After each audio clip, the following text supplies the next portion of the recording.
Hi, this is Andrew Bauman, Avon Independent Sales Representative. So I had some thoughts I was thinking about today that I wanted to share as part of my, goal to help self-empower individuals. I wanted to share these thoughts. But first of all, just want to say, forgive the long hair. We're still, at the time of this recording, we're still in the middle of the COVID-19 pandemic with the stay-at-home orders. All hair salons are closed. But that kind of leads into what I want to talk about today. And it's about self-empowerment. And I'm going to steal the phrase from one of my favorite people that I admire, Susie Orman, one of the world's most renowned financial advisors. And she often says, stand in your truth. And I'm going to refer what she means by that, financially speaking, a little later. But standing your truth, meaning, don't hide the truth from others, because there are other people going through the same thing you are. And by hiding it, you're not really acknowledging it. And by sharing it, you're helping empower individuals, knowing that you're not the only one, that you're not alone.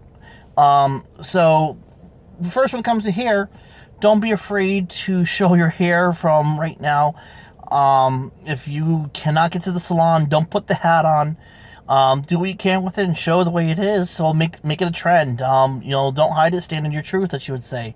But getting to what she means by staying in your truth, and this is going to lead to my main point a little bit later of what I want to talk about, is when she says stand in your truth, she's talking financially speaking. If you're in credit card debt, if you can't afford to pay your bills and people want you to go out and spend money on Christmas gifts, don't be ashamed to tell people that you're financially in a tough spot. I am in credit card debt. We struggled to, we had the fire recently, but even before then, we struggled to keep up. I mean, there are a lot of people in this world who financially are in a tough spot. To her point about staying in your truth, you need to acknowledge it, to take power over it, to fix it. Don't be ashamed of it, because money does not, she would say, money does not define who you are as a person. You define who you are as a person. Just because maybe, money is she would say, is a tool. It's a tool to help you provide the things that you need and want. But that's a whole other conversation. I'm not going to get too detailed into that. Don't be it's not something to be ashamed of. Who you are as a person is how you act as a person, not by your financial situation. That doesn't define who you are. How you treat people defines who you are. How your ethics, your truth, telling the truth. I'm not going to say anything there. How you treat other people, I'm not going to say anything about that. Some of you may know why. That's what's important. And even though you may not have financial means, you still have other blessings that you can share with people. My dad, till the day he died, lived in poverty. Didn't have much financially, but he shared his other gifts and other blessings. The Lord blessed him with other things, other blessings in abundance. We all have some blessings in abundance that if we share with each other, we can help take care of each other. If you remember the story of Stone Soup, if you don't, I would Google it. It's a very important lesson, especially in these times. His blessings were his ability to share his gifts and healing that he learned from school. And he would share those blessings with people who really needed it. And those people maybe didn't have the financial means to help him out, to pay him for his time. But maybe they gave him, maybe they had extra food that they could provide him, since he may not have had money for food. They provided him with maybe a dinner or something. Or maybe they had a baked good. Everyone has their blessings. When I was unemployed, my blessing was being able to share my free time in volunteering.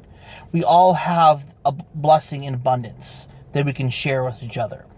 But to get to my final point about standing your truth and self-empowerment, what I was thinking about today is, I just found out that I have a Zoom conference call with my Avon team today. And we just moved in like 2 days ago to a new apartment after the fire, and we have boxes everywhere. And my husband is from the old school, who is easily embarrassed by things like that, which I understand. Like, we, in the past, especially my fault, I admit I need to do better with dealing with some of those things. But we've been doing well with unpacking fast and getting rid of things. But still, it's only our second or third day. So I was thinking how he would react when we get home, that he may not like the fact that I'm doing the Zoom conference call. But, I still want to show the new place. And with all the stresses, the Zoom conference call with my colleagues is a good stress reliever to help deal with some of the things that are going on. And I can still work while on that conference call. Multitasking is a very good thing to do. But the thing is, why should you, if you're only in your second or third day of moving, why should you be ashamed of maybe the boxes are in the background? Everyone who goes through a move is going to have boxes. It's not abnormal. It doesn't make you a terrible person. So my point today about self-empowering and standing your truth is, if you're not the only one who deals with certain things. So don't be ashamed of hiding the truth in your life.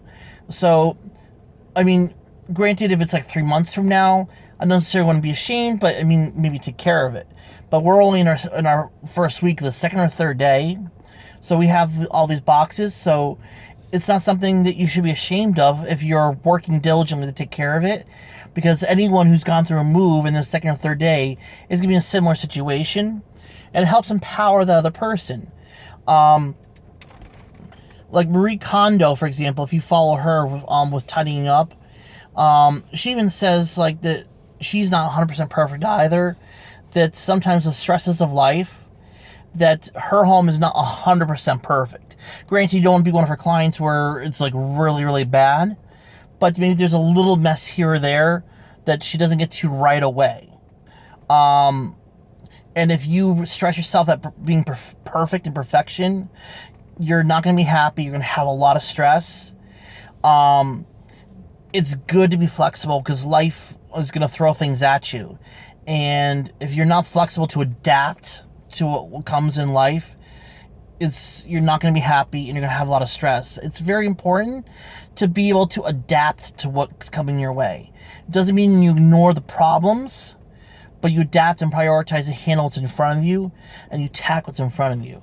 So, that's kind of what I want to share with you today, is to help with the self-empowerment, is don't be afraid to stand in your truth and share your truth with others, so other people know you're going through the same thing, and certain things are normal, a normal situation, that not to be ashamed of things that you really should not be ashamed of, that are absolutely normal part of life. All right, thank you for taking some time, and if you want, leave some comments.